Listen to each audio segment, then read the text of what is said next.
Assalamualaikum warahmatullahi wabarakatuh. Perkenalkan, saya Alia Amalia. Pada kesempatan kali ini saya akan membawakan presentasi saya mengenai upaya Jepang dalam melakukan mobilisasi terhadap rakyat Indonesia untuk kepentingan Perang Jepang. Tujuan Jepang melakukan mobilisasi terhadap penduduk Indonesia yaitu untuk mencapai kemenangan dalam Perang Asia Timur Raya. Maksud dari mobilisasi bangsa Indonesia pada masa pendudukan Jepang untuk kepentingan Perang Asia Timur Raya di tahun 1942 sampai 1945 adalah upaya Jepang dalam mengorganisasikan dan mengerahkan rakyat Indonesia dalam berbagai bidang, sehingga pihak Indonesia diharapkan oleh Jepang dapat membantu dan mendukung Jepang dalam Perang Asia Timur.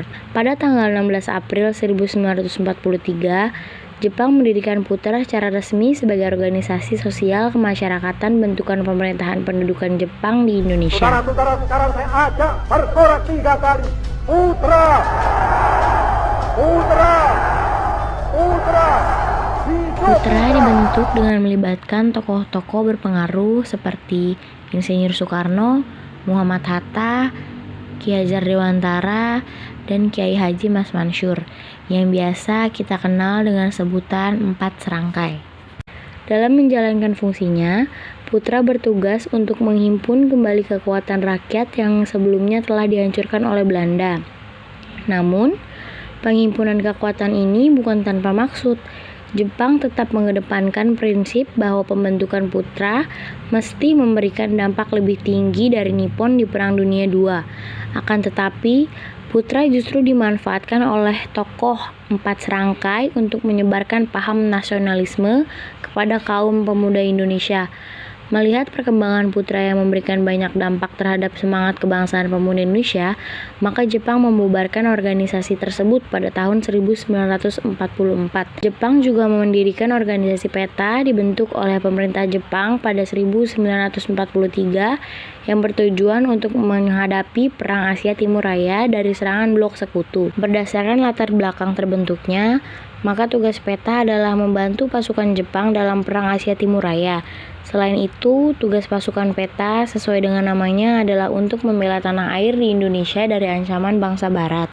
Saat masa penjajahan, Jepang mendirikan Persemakmuran Asia Timur Raya. Jepang membutuhkan bantuan untuk proses pembangunan seperti kubu pertahanan, jalan raya, rel kereta api, jembatan, dan lapangan udara di Indonesia. Pengerahan tenaga kerja ini disebut Romusa yang awalnya didukung oleh rakyat Indonesia. Tujuan Romusa adalah memperkerjakan masyarakat secara sukarela untuk proses pembangunan dan propaganda Jepang.